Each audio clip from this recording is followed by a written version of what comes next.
আফ্রিকার অন্যতম পরাশক্তি নাইজেরিয়া টানা দ্বিতীয়বারের মতো ব্যর্থ হয়েছে বিশ্বকাপে কোয়ালিফাই করতে। ব্যাপারটা মেনে নেয়া দেশটার সমর্থকদের জন্য ভীষণ কষ্টের হলেও উচ্ছ্বসিত আর্জেন্টাইন সমর্থকরা। কারণ একটা পরিসংখ্যান বলছে নাইজেরিয়া বিশ্বকাপে কোয়ালিফাই করতে না পারলে বেড়ে যায় আর্জেন্টাইনদের শিরোপা ছোঁয়ার স্বপ্ন।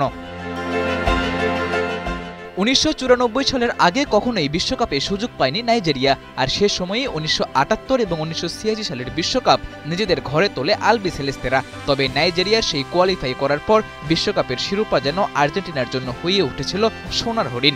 ২০২২ সালে মেসির অনবদ্য পারফরমেন্সে শিরোপা পুনরুদ্ধার করার সেই আসরে সুযোগ হয়নি নাইজেরিয়ার। তাই তো অনেকটা কাকতালীয়ভাবেই মিলে যায় নাইজেরিয়া না থাকলেই বিশ্বকাপ সহজে ঘরে তোলে আর্জেন্টিনা। তবে নাইজেরিয়া বিশ্বকাপে খেললেই যে আর্জেন্টিনাকে হারিয়ে দেয় ব্যাপারটা এমনও নয়। ৬ বিশ্বকাপের ৫ বার গ্রুপ পর্বে আফ্রিকার দেশটি সঙ্গী হয়েছিল আর্জেন্টিনার, কিন্তু একটা ম্যাচও জয় পায়নি নাইজেরিয়া। বিশ্বকাপে দুই দেশের হেড টু হেডে শতভাগ জয় আর্জেন্টিনার। গ্রুপ পর্বের প্রতি ম্যাচে নাইজেরিয়াকে হারানো আর্জেন্টিনা কোনো এক অদ্ভুত কারণে ওই ৫ বিশ্বকাপের একটাতেও চ্যাম্পিয়ন হতে পারেনি।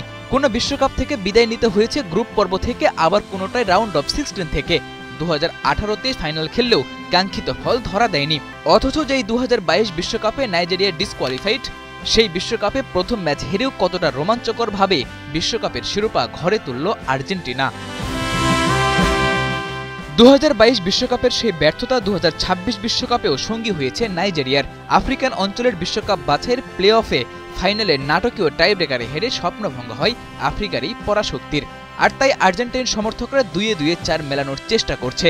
ব্যাপারটা অনেকটা অদ্ভুত মনে হলেও যদি এভাবেই এমন মিথে মেসির হাতে আরেকটা বিশ্বকাপের শিরোপা দেখা যায়, তবে সেটা শুধু মেসির নয়, গোটা ফুটবলেরই সার্থকতা। সাদাতুর রাফি, ৭১।